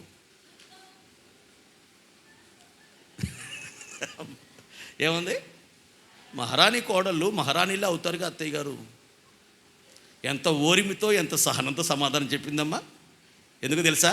ఒక అరగంట బైబిల్ చదువుకుంది, ఒక అరగంట ప్రార్థన చేసుకుంది, ఆ అట్మాస్ఫియర్తో పెట్టుకొచ్చింది. ఈ ప్రార్థన లేదు, బైబిల్ లేదా, దమ్మలే ఎలా లేచి లేగరా లేగా కేంద్రం తెలిసిరా కాఫీ పెట్టుకోలే, ఆ పిల్లడు ఆట వస్తుందా, ప్రార్థన చేయకపోతే అంతే. ఆరంభించేద యేసు నీతో ప్రతిదినం ఆనందించేద. అదే ప్రతిరోజు యేసుతో ఆరంభించండి దినాన్ని, సుప్రభాతంతో లెగబాకండి. సహనమును తెలియపరచండి. మామయ్య వేసేమంటావా, షిమిగాన్ని పనికిమాలాడు వేసేమంటావా అన్నాడు మేనలుడు యోవాబు. వద్దయ్యా, దేవుడు అనుమతి ఇచ్చాడేమో, దేవుడు వింటున్నాడుగా, దేవుడు చూసుకుంటాడులే. ఏముంది దావీదులో? సహనం. ఆయన కొట్టాలంటే, ఆయన చంపాలంటే అంత 2 నిమిషాలు. గొల్లియాతుని చంపినాడు, ఆయన చంపలేడు. పిట్ట షిమి అనేవాడు, వద్దులేయ్యా అంటే అన్నాళ్ళే, పడదాంలే. వాళ్ళు మాటలు పడితే ఏమైంది? ఇలాంటి సహనం ఎవరి దగ్గర ఉంటుందో వాళ్ళకి దేవుడు సమీపముగా ఉంటాడండి. హల్లెలూయా. రాజుగారు ఊరేగింపుకి వెళ్తున్నాడట, ఊరేగిస్తున్నారు రాజుగారిని. దారికి అడ్డంగా ఒక తాగుబోతుడు పడుకున్నాడు. ఒక ఆయన పరిగెత్తుకుని వెళ్ళి, భటుడు, రే రాజుగారు వస్తున్నారా, లేగో తప్పుకో, లేక అక్కడి నుంచి లే అన్నాడు. ఆ తాగుబోతుడు అన్నాడు, రాజా గోడ మీద బూజా, రాజా గోడ మీద బూజా, నేను వెళ్ళా అన్నాడు. ఆడొచ్చి రాజుగారికి చెప్పాడు, అయ్యా మహారాజా రాజుగారు వస్తున్నారు లెగరా అంటే, రాజా గోడ మీద బూజా అన్నాడయ్యా, లెగరా అన్నాడయ్యా. అంటే రాజుగారు మనసు చివుక్కుమంది. ఇంత మాట అన్నాడు తాగుబోతుడితో ఇంత మాట అనిపించుకోదాకా నా ఊరేగింపు అవసరమా, తిప్పండి రథాలనక అన్నాడు. ఆడితో ఇంత మాట పడ్డాక ఏం సాధించావు జీవితంలో, మళ్ళీ ఊరేగిస్తాం తిప్పండి అనక అన్నాడు. వెనక్కి వెళ్ళిపోతే మంత్రి గారు అన్నాడు, అదేంటి మంత్రి గారు, రాజుగారు మధ్యలో వచ్చేసాడండి, ఊరేగింపు చివరి దాకా వెళ్ళదా అంటే, లేదండి తాగుబోతుడు ఎట్టా అన్నాడు, రాజుగారు మనసు బాధపడింది, అందుకే తిరిగి వచ్చేసామన్నాడు. మంత్రి గారు ఏమన్నాడంటే, ఆడట్ట అంటాడా, రేపొద్దున తీసుకురండి పట్టుకుని అని బట్టలు పంపించాడు. ఆ మరుసటి రోజున రాజుగారు కొలువులో కొలువై ఉండగా ఆ తాగుబోతును పట్టుకుని తీసుకొచ్చారు. ఈడే అని. ఏరా మంత్రి అడుగుతున్నాడు, ఏరా రాజుగారిని పట్టుకుని రాజా గోడ మీద బూజ అన్నావంట, కన్న తండ్రి లాంటి రాజుగారిని రాజా గోడ మీద బూజ అని ఎట్ట అనుబుద్ధి అయిందిరా? ఇవాళ నువ్వు అన్నావురా రాజా గోడ మీద బూజ అని, నిన్ను శిక్షించకపోతే రాజ్యంలో ప్రతి పనికిమాలిన వాడు రాజును పట్టుకుని రాజా గోడ మీద బూజ అంటాడు గారా. రాజుగారు నీకు గోడ మీద బూజులా కనపడుతున్నాడంటరా. ఆడంతా ఒక్కసారే ఒక్కడి దగ్గరే, ఆ బొట్టుడి దగ్గర అన్నాడు. ఈయన ఎంతమంది ముందు అన్నాడు? 100 మంది మధ్యలో అన్నాడు, 100 సార్లు అంటున్నాడు, రాజా గోడవే బూజ, రాజా గోడవే బూజ అని. అప్పుడు వాడు అన్నాడు, అయ్యా నేను ఎందుకంటానయ్యా, రాజుగారు నాకేం అన్యాయం చేశాడు, నాకేం ద్రోహం చేశాడు, కన్న తండ్రిలా అంటాడు. ఆయన నేను అన్నయ్యా రాత్రిపూట కొంచెం మందు తాగి అలవాటు ఉంది. ఆ తాగినప్పుడు నా లోపలికి ఒకడు వస్తాడు. ఆడు తెల్లారుజామున వెళ్ళిపోతాడయ్యా, తెల్లారుజామున వెళ్ళిపోతాడు, దిగిపోద్ది అంతా. ఇప్పుడు నేను రాజుగారు 10,000 ఇచ్చినా అన్నావు, ఏదైనా ఇట్లాంటి మాటలు అంటే ఆడంటాడయ్యా, ఆయన శిక్షించండి అయ్యా. అరే గోరుతో పోయేదాన్ని ఈ మంత్రి ఎక్కడ తెచ్చాడు? అరే చిన్న విషయాన్ని మన పెద్ద కోర్టుల దాకా, పోలీస్ స్టేషన్ దాకా, పంచాయతీల దాకా, పెద్ద మనుషుల దాకా, డైవోర్స్ దాకా వెళ్ళిపోతాం. సహనం కావాలి. సహనము కలిగి, వచ్చా పాట మీకు? దేవుని సంఘం సహనము కలిగి ఓరిమితో ఉండాలి. రాకడలో ఎత్తబడే సంఘం. ఓరిమి అవసరం, సహనం అవసరం. ఇవాళ నేను 10 దాకా వాక్యం చెప్పినా మీరు ఎలా ఉండాలి? మాటిచ్చారు, జాగ్రత్త. అన్నిటికీ మనకి ఓరిమి, తాలిమి, సహనం. ఎవరిలో? సహనము కలిగి ఉండండి, మీ సహనమును సకల జనులకు తెలియచేస్తూ ఉండండి. అప్పుడు సమాధానకర్తైన దేవుడు మీకు దగ్గరగా, సమీపముగా ఉంటాడు. అది ఆ సహనాన్ని కలిగి ఉన్నాడు, ఆ విరిగి నలిగిన మనసును కలిగి ఉన్నాడు, నిజముగా మొరపెట్టేవాడుగా ఉన్నాడు. అమ్మా, ఉదయమున, మధ్యాహ్నమున, సాయంకాలమున నేను దేవుణ్ణి ధ్యానిస్తూ మొరపెట్టుకునిచున్నాను. ఆయన నా మొర ఆలకిస్తున్నాడు, ఎందుకంటే నాకు సమీపంగా ఉన్నాడు. ఇలా అనండి, ధ్యానింతును.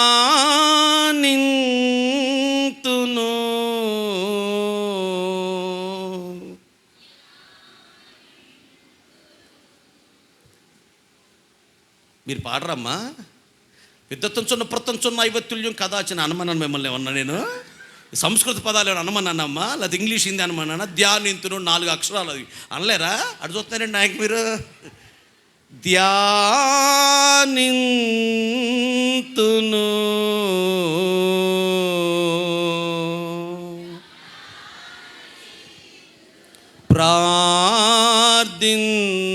ప్రార్థింతును రేయి అయినా పగలు అయినా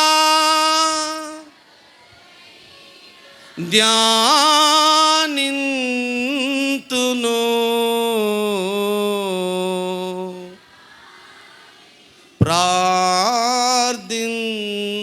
ప్రార్థింతును. రేయి అయినా అంటే కష్టమైన, పగలైనా అంటే సంతోషమైన.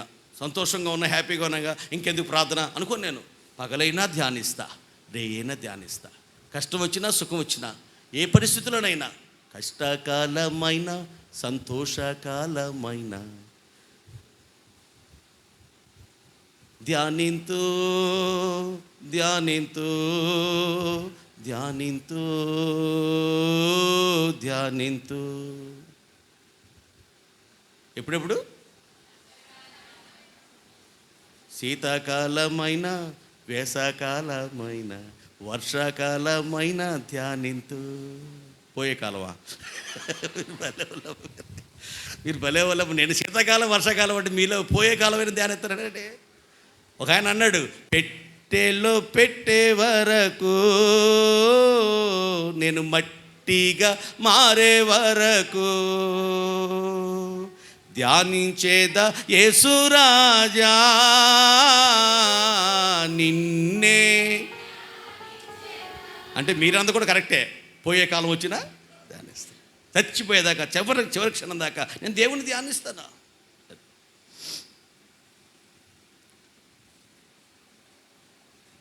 దేవుడు సమీపముగా ఉండగల కారణం అదే. హల్లెలూయా. దేవుని దూతలు దేవునికి సమీపముగా ఉంటాయి, నెంబర్ 1.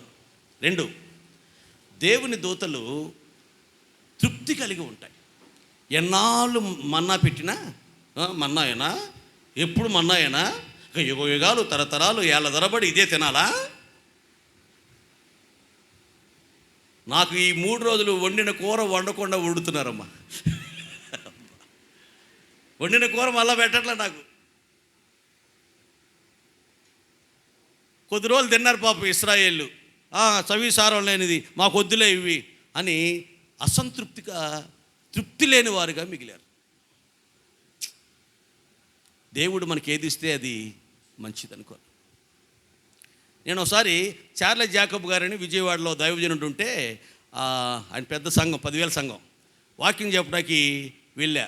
ఆయన అన్నారు, అంకుల్ గారు, నాకు 2 ఆడపిల్లలు, మా తమ్ముడికి 2 ఆడపిల్లలు, మా చెల్లికి 3 ఆడపిల్లలు, మా ఇంట్లో 7 ఆడపిల్లలే. అయితే నేను కానీ మా కుటుంబ సభ్యులు కానీ, అయ్యా ఈసారన్నా మగ పిల్లడు ఇవ్వయ్యా అని ఎప్పుడు ప్రార్థన చేయలేదు అంకుల్ గారు అన్నాడు. అలా చేయటం ఎందుకో పాపం అనిపించిందండి. దేవుడిచ్చింది తీసుకోవాలి, సంతృప్తిగా పడాలి, కానీ దేవుడు ఇవ్వంది మనకెందుకండి అన్నాడు. ఆయన నాకన్నా వయసులో చిన్నోడే, కానీ నేను ఆయన ముందు మరుగుజ్జుల్లా కనపడ్డా. నిజమే కదా, దేవుడిచ్చింది మంచిది. దేవుడు ఇవ్వకపోతే అందరికీ రాజు ఉన్నారు, మాకు కూడా రాజు కావాలి, సరే ఇచ్చాడు. ఏమయ్యారు ఇశ్రాయేలీయులు? మాకు మాంసం కావాలన్నాడు, ఇచ్చాడు దేవుడు. ఏమయ్యారు? దేవుడు నువ్వు బలవంతంగా అడిగితే నాకు కావాల్సిందే అని ఇస్తాడు, కానీ నీకు నష్టం అవుతుంది. దేవుడు ఇచ్చింది తీసుకోవాలి సంతృప్తికరంగా. ఆమేన్. అర్థమవుతుందండి? దీన స్థితిలోనూ నేను ఉండనెరుగుదును, సంపన్న స్థితిలోనూ నేను ఉండనెరుగుదును, నేను ఏ స్థితిలో ఉన్నాను సంతృప్తి కలిగి ఉండటం నేర్చుకున్నాను. సంఘం అది నేర్చుకోవాలండి. వాళ్ళకుంది మాకు లేదు కాదు. ఆయన బలీయమైన హస్తము కింద నీ ఒదిగి ఉండు, తగిన సమయం ఒకటి వస్తుంది, అప్పుడు ఆయన హెచ్చించబడతాడు. దేవునికి స్తోత్రం. నేను హెచ్చించే రోజు ఒకటి వస్తుంది. అయితే అప్పటి వరకు నీవు ఆయన బలీయమైన హస్తము కింద నువ్వు ఒదిగి ఉండాలి. బలీయమైన హస్తం అంటే అపోస్తలులు, సువార్తికులు, కాపరులు, ఉపదేశకులు, ప్రవక్తలు, ఇది 5 హస్తం అన్నమాట. ఆ బోధ కింద నీవు ఒదిగి ఉండాలి, ఆ బోధలో నువ్వు కొనసాగాలి. అది ఆయన బలీయమైన హస్తం అంటే. ఈ 5 అనుభవంలో నీవు ఒదిగి ఉంటే తప్పనిసరిగా ఇలాంటి వారిని దేవుడు హెచ్చిస్తాడండి. ఆమేన్. ఒక ఆయన ప్రార్థన చేస్తున్నాడు. దేవుడు అన్నాడట, నీకేం కావాలి కుమారుడా అన్నాడట. ఆడు అన్నాడట, అసలు ప్రభువా మొత్తం నీ దగ్గర ఎంత ఉంటుంది ఆయన అన్నాడట. అది మొత్తం నీ దగ్గర ఎంత ఉంటుంది ముందు అది చెప్పుదే, అప్పుడు నాకు ఏది కావాలో అడుగుతా. ఎంత ఉంటే నీకెందుకురా, నీకేం కావాలో అడిగేది దానికి తృప్తి చాలదో. ప్రభువా మా దృష్టికి 1000 సంవత్సరాలు, నీ దృష్టికి 1 రోజు అంటగా నాయన. పేతురు గారు రాశారంటగా. అవును. మరి మా దృష్టికి 1000 కోట్లు, నీ దృష్టికి ఎంత ప్రభువా? 1 రూపాయి. ప్రభువా ప్రభువా 1 రూపాయి నాయనా, ఇంకెక్కువ అడగనయ్యా, 1 రూపాయి చాలయ్యా. అయితే మా దృష్టికి రూపాయి కాదు నాయన, నీ దృష్టికి రూపాయి ఇవ్వయ్యా అన్నాడట. సరేలే కుమారుడా, అడిగావుగా ఇస్తానులే, 1 రోజు ఆగు, నీ దృష్టికి రోజు కాదయ్యా, నా దృష్టికి 1 రోజు ఆగానడట. అంటే దేవుడు జ్ఞానానికి మితి లేడు. తాతకు దగ్గులు నేర్పుతా ఉండి మనకి ఏది కావాలో అడిగితే ఆయన చిత్తానుసారముగా మనం ఏది అడిగినను దేవుడు దానిని మనకు అనుగ్రహించును అనున్నదియే మనకున్న ధైర్యం. ఎందుకు ఇవ్వడు? ఆయన కుమారునే ఇచ్చేసిన దేవుడు మన అవసరాలకు ఎందుకు తీర్చడానికి చెప్పండి? ఆయన సొంత కుమారునే మనకి ఇచ్చేసాడు కదా, అంతకన్నా ఎక్కువ గొప్ప ఏమైనా ఉండతా? ఎందుకు ఇవ్వడు? అయితే భోగాల కొరకు, విలాసాల కొరకు, అక్కర్లేనివి, అనవసరమైనవి అడగకూడదు దేవుణ్ణి. అవసరమైన అడగండి, తృప్తిగా బ్రతకండి. మాకు మాంసం లేదు, దానికి ఏడవాలండి కదండి. మాంసం లేదు ఎడుతారా?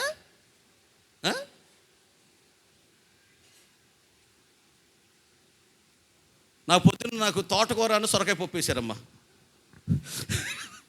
ఏంటి మాస్టర్ గారు, నాకు తోటకూరేనా సొరకాయ పప్పు సేవకుడికి అంటే అంటే ఏమన్నా అది అసలు అర్థం ఉందా? కావాలంటే పోనీ చెప్పు, రాత్రికి ఏదైనా మటన్ తీసుకురండి, రాత్రికి ఏదైనా కొంచెం చేప తీసుకురండి, రాత్రి రొయ్యలు తీసుకురండి, రేపు పొద్దున అయ్యే చెప్పు, తప్పే ఉంది. అంతేగాని ఏడుతారు దానికే. మాకు మాంసం లేదు, ఐగుప్తులో ఉన్నాక మేము అట్ట తినేవాళ్ళం ఇట్ట తినేవాళ్ళం ఏడుతున్నారండి. తృప్తి లేని ప్రజలు. ప్రపంచంలో ఎవరు తినని మన్నా వంటి శ్రేష్టమైన, అపురూపమైన, అపూపమైనటువంటి విటమిన్స్, ప్రోటీన్స్, క్యాలరీస్ నువ్వు 24 గంటలు నడిచినా నీ కాలు వాయువు నీ కాళ్ళ తీతలు రావు. బా, అలాంటి హెల్దీ ఫుడ్ ఇచ్చాడండి దేవుడు వాళ్ళకి. ఏదో ఆర్డినరీ ఫుడ్ ఇవ్వాలా, ప్రపంచంలో ఎవరికి ఇవ్వదు నీకు ఇచ్చాడండి. తృప్తి లేదు. అయ్యా ఈ స్థితికి నేను పాత్రున్నా, ఈ స్థితికి నేను యోగ్యున్నా, ఈ స్థితికి నేను అర్హున్నా. ఐగుప్తు ఇనప కొలిమిలో నలిగిపోయానయ్యా, కొరడాలతో కొట్టేవాళ్ళయ్యా, ఇటుకు కూడా ఇచ్చే అయ్యా, మాకు మట్టి కూడా ఇచ్చేవాళ్ళు కాదయ్యా, ఇటుకలు చేయకపోతే తన్నేవాళ్ళయ్యా, గుద్దేవాళ్ళయ్యా, అర్ధరాత్రి దాకా నిద్ర లేకుండా కుంగిపోయామయ్యా. అయ్యా ఎంత జీవితం, మంచి జీవితం మాకు ఇచ్చావయ్యా. తృప్తి లేదు ఇశ్రాయేలుకి.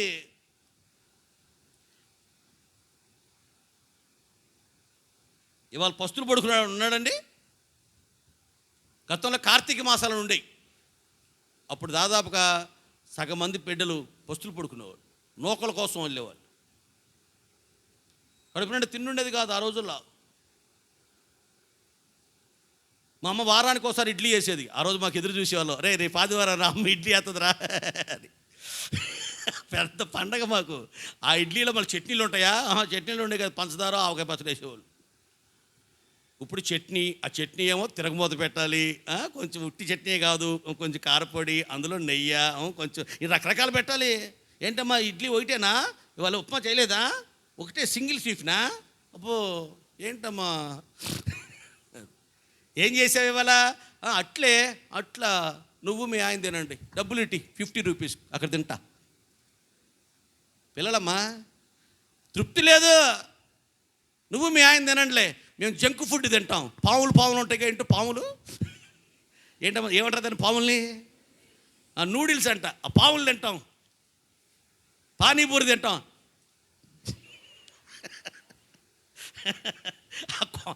ఎంత తిప్పలో అవి మీద పడతాయేమో డ్రెస్ మీద అని. అరే అమ్మేదో చేసింది కదా, ఫ్రిడ్జ్లో పిండి ఉంది కదా, సరిపెట్టుకుందాంలే. దేవదూతలు ఏనాడు గొనగలేదు, సనగలేదండి. తృప్తిగా దేవుడిచ్చిన దానికి ఆనందంగా స్తుతించాయి తప్ప ఇశ్రాయేల్ ప్రజలు తృప్తి లేని వారిగా సనిగారు, కొనిగారండి. దావీదు, నేను అనుభవిస్తున్న ఈ స్థితే నాకు తగ్గింది కాదయ్యా, నేను అంత అర్హుని కాదయ్యా. అమ్మాయి నేను ఎవరినో చెప్పనా, పాడిగొర్రెలు మేపుకుంటూ బతుకుతూ ఉండేవాడిని అమ్మాయి. దేవుడు ఈ రోజున నన్ను చక్రవర్తిగా చేశాడమ్మాయి, నన్ను ఆ సింహాసనంలో కూర్చుండబెట్టాడమ్మాయి. నేను అందుకు తగిన వాడిని, పాత్రుని కాదమ్మాయి. భార్య అని మీకాలతో చెప్తున్నాడండి, నేను పాడి గొర్రెలు మేపుకునేవాడిని. ఒకప్పుడు మన స్థితి మనం చెప్పాం. ఒకప్పుడు పాస్టర్ గారు ఎలా ఉండేవాళ్ళని రాత్రి అమ్మగారు చెప్తుంది. తినడానికి సరిగ్గా మాకు తిండి లేదండి. పాస్టర్ గారు చాలా కష్టాలు పడ్డారండి, త్రోసివేయబడి, తృణీకరించబడి. ఒకప్పుడు మన పరిస్థితి చెప్పుకోం. ఇప్పుడు పిల్లనట్టండి టౌన్ ఇచ్చారట. ఈ అమ్మాయి ఉడుపులు కోతలకి గేదెల దగ్గరికి వెళ్ళే పాపయ్య, పల్లెటూరు అమ్మాయి. అక్కడ విజయవాడ సిటీకి ఇచ్చారు ఎవరో చిన్న ప్రైవేట్ ఉద్యోగస్తుడికి. ఈ అమ్మాయి ప్రెగ్నెన్సీ అయితే తీసుకొచ్చారు పుట్టింటోళ్ళు. ఒక నెల అట్టు పెట్టుకొని మందులు ఇచ్చి పంపిస్తామయ్యా అని అల్లుడు చెప్పి తీసుకొచ్చారు. ఈ ప్రెగ్నెన్సీ కదా కొంచెం గారాభంగా చూసుకున్నారు. కూర్చోమ్మా మేము చేస్తాంలే అని. ఈవిడ కోడ్ వచ్చింది ఇంట్లోకి. కోడ్ వస్తే ఈవిడ ప్రోవే ప్రో అంటే టౌన్లో ఉందిగా ఒక 6 నెలలు భాష మారిందనమాట. ప్రోవే వృషో. వాళ్ళమ్మ వంటగదిలో వంట చేసుకో, ఎవరమ్మా ఎవరు వచ్చారు, ఎవరితో మాట్లాడుతున్నావు అంది వాళ్ళమ్మ. క్రోడొచ్చిందమ్మా, క్రోడి. త్రోలినా ప్రోవట్లా, ప్రాడు క్రోడి. ఏం కోడి? ప్రాడు క్రోడే. త్రోలినా ప్రోవట్లేదా? నిన్నటి దాకా ఉడుపులకి వెళ్ళావు, కోతలకి వెళ్ళావు, హై హై డ్రర్ అని గేదందోలికి వెళ్ళావు. ఇవన్నీ మర్చిపోయి ప్రోవే ప్రాడు క్రోడి ప్రో. అరే ఒకప్పుడు మనం ఎవరో, మన స్థితి ఏంటి, మన గతి ఏంటి, మన బతుకేంటి, ఇవన్నీ మర్చిపోయి ఇవాళ ఈ స్థితిని చూసి అబ్బో ఇంతేనా, 5,000 చేరేనా, నేను కట్టనమ్మి, నేను బ్రాండెడే కడతా. అయ్యే వద్దంది దేవుడు, అయ్యే తగ్గించుకోమన్నాడు. దావీదు ఎంత స్థితికి వెళ్ళినా, ఏ స్థాయికి వెళ్ళినా తన పూర్వపు స్థితి మర్చిపోయేవాడు కాదండి. ఆమె తనకు దేవుడిచ్చిన జీవితాన్ని బట్టి ఎంతో తృప్తిగా చాలయ్యా, ఓ రోజున హెబ్రోన్ నుంచి వెళ్ళారు. అయ్యా నువ్వే రాజు, సమూయేలు నీ మీద అభిషేకం పోసాడు. ఆ ఇష్బోషెత్ ఎవడో ఆడు కూర్చున్నాడు యెరూషలేములో, నువ్వు హెబ్రోన్లో కూర్చున్నావేంటి? నువ్వు యెరూషలేములో కూర్చుని యెరూషలేము హెబ్రోను అంతా నువ్వే పరిపాలన చేయాలయ్యా అని పెద్దలు, యోధా పెద్దలు వెళ్ళి రాజు దగ్గరికి వెళ్తే, లేదు దేవుడు నాకు ఇది ఇచ్చాడు చాలు, తృప్తిగా ఉన్నాను. కానీ దేవుడు నాకు అవసరమైనప్పుడు, సమయం వచ్చినప్పుడు అది కూడా ఇవ్వాలనుకుంటే ఇస్తాడు. దేవుడిచ్చే పద్ధతుల్లో, దేవుడిచ్చే విధానాలు అధర్మంతో కాదు, అన్యాయంగా కాదు, మోసంతో కాదు. దేవుడు తనదంటూ ఒక పద్ధతి ఉంటుంది. ఆ పద్ధతుల్లో నాకు ఇస్తే వెళ్ళి కూర్చుంటాను. ఇవాళ ఉన్నాయండి ఇలాంటి ఆలోచనలు. అడ్డదారులు దొడ్డుదారులు దొక్కి ఆ మోసాలు చేసి, వంచనలు చేసి ఎట్టగొట్ట కుర్చీలో కూర్చోవాలి. అది దావీదు అలా అనలా. దేవుడు ఇవ్వాలనుకుంటే ఇస్తాడు, ఇవ్వాల్సిన టైంకి వచ్చినప్పుడే ఇస్తాడు. అంతేగాని నేను మీరు వచ్చారు కదా అని మిమ్మల్ని నా వెనకాల వేసుకొని ఆ ఇష్బోషెతు మీద నేను యుద్ధం చేసో, లేకపోతే మోసం చేసో, వంచన చేసో, మాకు బలగం ఉందని చెప్పు, నేను అలా నన్ను హెబ్రోన్లో దేవుడు రాజుగా చేశాడు చాలు. 7 ఏళ్ళు ఉండిపోయాడండి అక్కడ.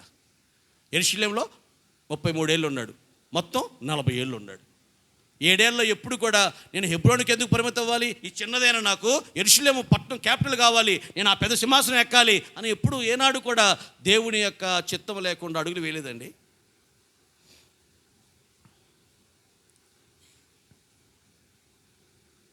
ఏమండి ఈ సంవత్సరం పంటలు బాగానే పండిగా 2 పేటలు నాంతాడు చేయించుకుంటానండి. అమ్మాయి ఆ పిల్లోడేమో హైయర్ స్టడీస్కి వెళ్తున్నాడు. ఈ పాపకి ఏమైనా కుదిరితే పెళ్లి చేద్దాం అనుకుంటున్నాం. ఈ వయసులో నీకు 2 పేటలు నాంతాడు అంత అవసరమా? ఆలోచించు, తర్వాత చూద్దాంలే. మీ వదినకు ఉందిగా, మీ అక్కకి మీ చెల్లికి ఉందిగా, ఇంట్లో లేదు నాకేగా. అంతేలేండి, అంతే. నా దగ్గరికి వచ్చేసరికి మీకు అన్నీ అంతేలేండి. అరే దేవుడు 2 పేట నాంతాడు లేదు, చచ్చిపోతామండి మెల్ల. అరే సమయం వచ్చినప్పుడు కొంటాలి అంటున్నాడు కదండి. తృప్తి లేదు, ఉన్నాడు తృప్తి లేదా, ఏదో లేదు కావాలి. That type of attitude is not divine attitude. ఆకాశ పక్షులకు గూళ్ళు ఉన్నాయి, నక్కలకు మనిషి కుమారుని నాకేమీ లేదు.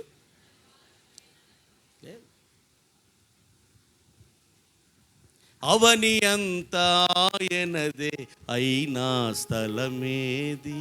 ఈ అవని అంతా ఆయనదే కదండి. ఆయనకి పుట్టడానికి స్థలం లేదు, పాతి పెట్టడానికేమో అరిమతయ్యని యోసేపు ఆయన సమాధి దానం చేయాల్సి వచ్చింది. ఆయనకి స్థలమే లేదు, ఇసుమ స్థలం లేదు, స్థలం లేదు, నాకేమీ లేదు అన్నాడా? ఏమున్నా ఏమి లేకపోయినా, ఏమున్నా లేకున్నా, ఏ స్థితికైనా చాలిన దేవుడ నీవే, చాలిన దేవుడవు యేసు, చాలిన దేవుడ నీవు. డబ్బు లేనివాడు పేదవాడే, కానీ డబ్బు తప్ప మరేమీ లేనివాడే నిరుపేదవాడు అన్నాడు. అర్థమైందేమన్నా? డబ్బు లేనివాడు పేదవాడే, డబ్బు తప్ప మరేమీ లేనివాడు ఆడు నిరుపేదవాడు. నాకు లేదే, డబ్బు లేదే, మంచి బంగారం లేదే, మంచి కారు లేదే అని నువ్వేమి అసంతృప్తిగా నువ్వు ఫీల్ అవ్వాల్సిన అవసరం లేదు. ఇవి లేకపోయినా, ఏమున్నా ఏం లేకపోయినా, వీటన్నిటికన్నా గొప్ప రక్షణ నాకుంది. అసలు నిన్ను నన్ను పోలినవాడు ఎవరున్నారు? నేను బొంబాయి మీటింగ్కి వెళ్ళాను. ఆ పాస్టర్ గారు ముఖేష్ అంబానీ గారు ఇల్లు చూపించారు. ఇది 15,000 కోట్లయింది పాస్టర్ గారు అని చెప్పారు.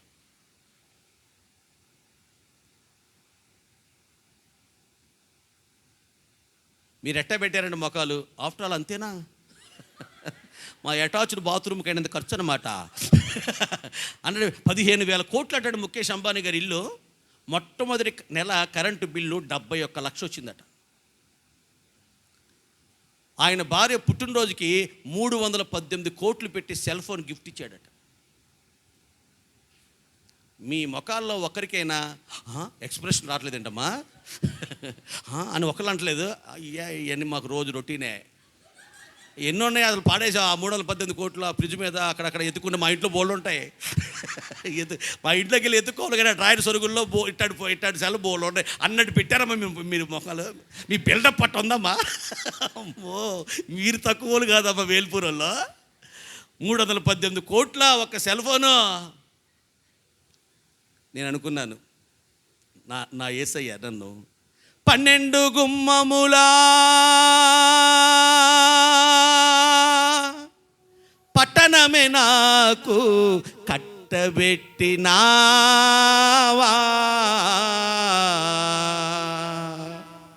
రాజాది రాజానికే వందనాలు, రవికోటి తేజానికే వందనాలు, రాజాది రాజానికే వందనాలు, రవికోటి తేజానికే వందనాలు. యేసునాథా దేవా వందనాలు, రాజా వందనాలు,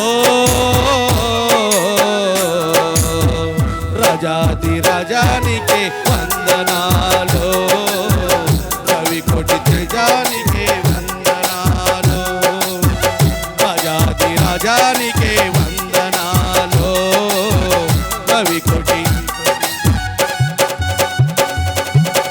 కన్ను మిన్నుగానకుండా నిన్ను మరిపోయాను, చిన్నబుచ్చుకోకుండా నన్ను సమకూర్చావు. కన్ను మిన్నుగానకుండా నిన్ను మెరిపోయాను, చిన్నబుచ్చుకోకుండా నన్ను సమకూర్చావు. నీ మనసు వెన్నయ్యా,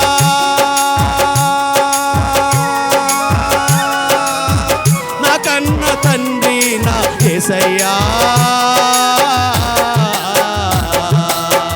రాజాది రాజానికే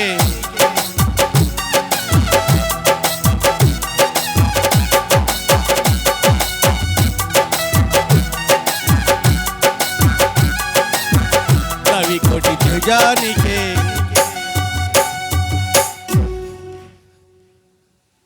ఆయనది 15,000 కోట్లు. దేవుడు మనకి ఇవ్వబోయే గృహం ఎంత? బంగారు వీధులట, కెంపులతో మాణిక్యాలతో గోమేధికాలతో రత్నాలు పునాదుల్లో పోసారటండి. గతంలో పునాదులు వేసినప్పుడు ఆ చెక్క మొక్క వేసేవాడు మా చిన్నప్పుడు. అప్పుడు బోర్లు, అప్పుడు భీములు, ఏ పిల్లర్స్ ఉండే కాదు.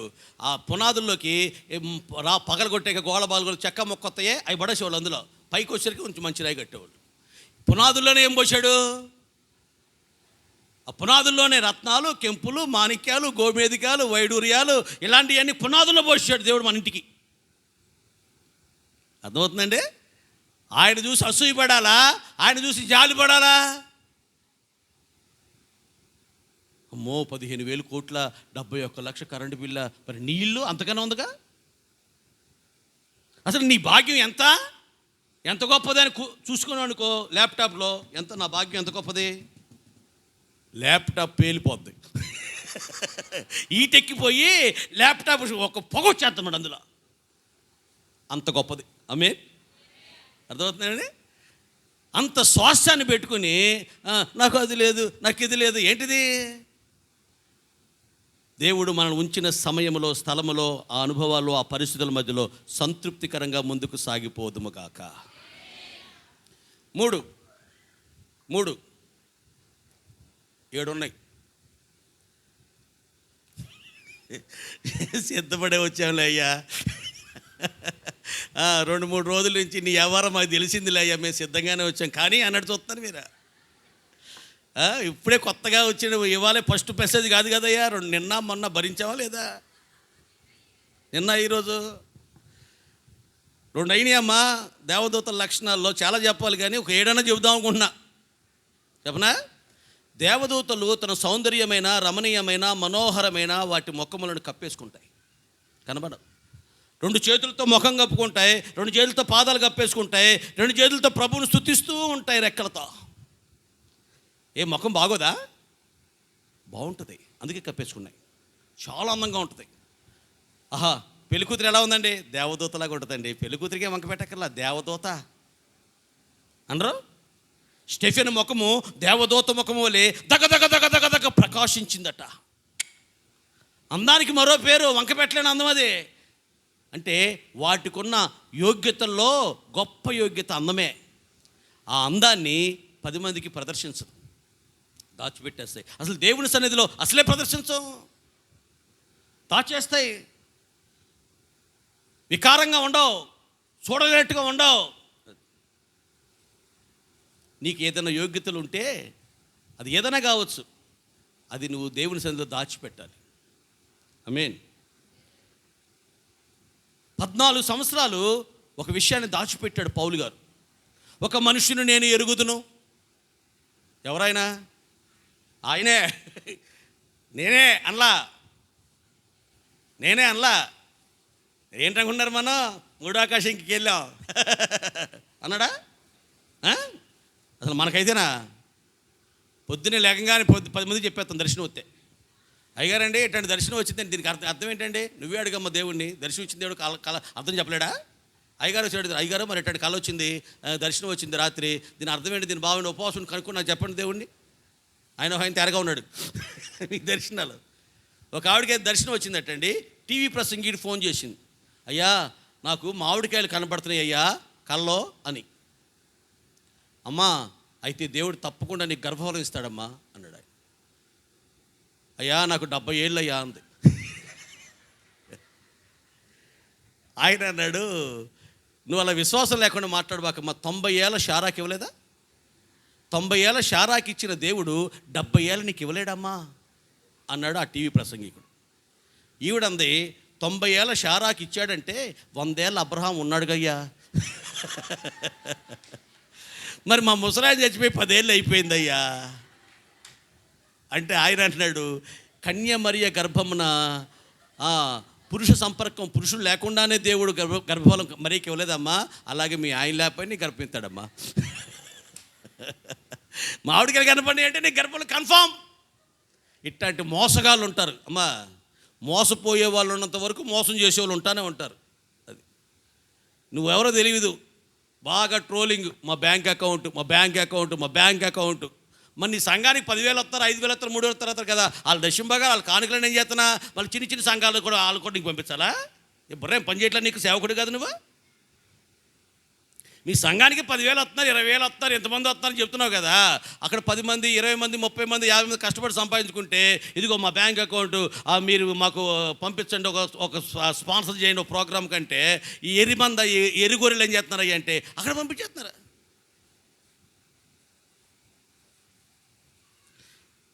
క్రమము లేని సేవను దీవించడు, నమ్మకత్వముతో జీవిస్తే దీవిస్తాడు. క్రైస్తవుడా నీ భాగ్యం ఎంత గొప్పది, సేవ చేయు నీ బ్రతుకు ధన్యమైనది. బలవంతునిగా ఉండుమా, క్రీస్తు యేసు కృపను పొందుమా. హల్లెలూయా. క్రమం ఉండదు, దేవుడు క్రమం పెట్టాడు. నా దర్శనం భాగం అండి, నా ఇష్టం అండి, నేను పంపిస్తానండి, నా ఇష్టం, ఎవరితో పంపట్లేదు, నా ఇష్టం, నా తోచులు పంపిస్తా. ఇదిగో దర్శనం భాగాన్ని 6 మొక్కలు చేస్తా. అనుకోటి మా బామ్మది ఒకడు ఉన్నాడు, మా తమ్ముడు ఒకడు ఉన్నాడు, నేను వెళ్ళే సంఘానికి ఒక మొక్కెత్తా.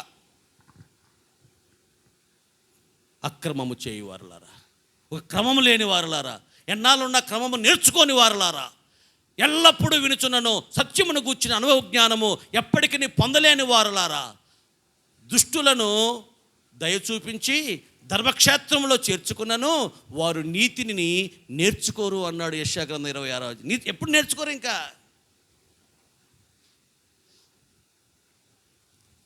14 సంవత్సరాల తర్వాత కూడా ఎందుకు చెప్పాడు తెలుసా? వాళ్ళకి అది అవసరమైంది ఆ పూట, అందుకు చెప్పాడండి. దాచిపెట్టేశాడు. ఆఖరికి ఆ వ్యక్తి నేనే అల్లా, ఆ దాచిపెట్టేశాడు. యోగ్యతలు, అర్హతలు ఏదైనా ఉంటే దాయాలే. అమ్మ మీరు క్రైస్తవులా? కాదండి, నేను క్రైస్తవులం కాదు, కన్వర్టెడ్ క్రిస్టియన్స్. అంటే ఏంటి అంటే మేము క్రైస్తవ కుటుంబాల్లో పుట్టి పెరగలా, మాది రాయల్ ఫ్యామిలీ, మాది పెద్ద కులం, కన్వర్ట్ అయ్యాం. That is also one type of proudness. అది కూడా ఒక రకమైన సమయం వస్తే, సందర్భం వస్తే, ఎదురువారిని సంపాదించాల్సిన పరిస్థితి వచ్చినప్పుడు నీది వాడాల్సి వస్తే అప్పుడు చెప్పాలి. మాటికి నేను ఇస్రాయల్ 3 సార్లు వెళ్ళాను. అమెరికా వెళ్ళినప్పుడు, అమెరికా వెళ్ళావా? అది ఇక్కడ అవసరం వచ్చింది, ఏమన్నా సందర్భం వచ్చిందా? సందర్భంలో ఎక్కడ తీసుకు అతికిచ్చేవాడు ఇక్కడ సందర్భంలో ఎక్కడ తీసుకు ఆ ముక్క అతికిచ్చేవేంటంటే నేను అమెరికా వెళ్ళోని అని చెప్పాలి. అది అర్థమవుతుందమ్మా? హృదయాలు, అంతరంగాలు పరిశీలించి పరిశోధించే దేవుడు ముఖం తిప్పుకుంటే నీ బతుకేమైపోద్ది? నీ కులం ఏమన్నా అడిగాడా? నీ జీతం ఏమన్నా అడిగాడా? ఎమ్మెల్యే గారు మీకు చుట్టం అని ఏమన్నా అడిగాడా? ఎందుకు పద్దాకా చూపించుకుంటా? ఏమో మా మామయ్య ఎమ్మెల్యే గారు మా ఏలిడిసిన మేనమామ అండి, వాళ్ళ ఇంటి పేరు మా ఇంటి పేరు ఒకటండి, మా బాబాయ్ వరుస అవుతాడండి. ఎన్ని అవసరం ఇక్కడ? నీకేమైనా యోగ్యతలు ఉంటే, నీకేమైనా అర్హతలు ఉంటే అవి దాచేయాలి, కనపడకూడదు, మరుగు చేయాలి. వాటి అందాన్ని, వాటి సౌందర్యాన్ని, వాటి ముఖ వర్చస్సును అవి కప్పేసుకున్నాయి దేవుని సన్నిధిలో. నాకు భయం వేస్తుంది, సీరియస్గా చూడబాకండి మీరు నన్ను.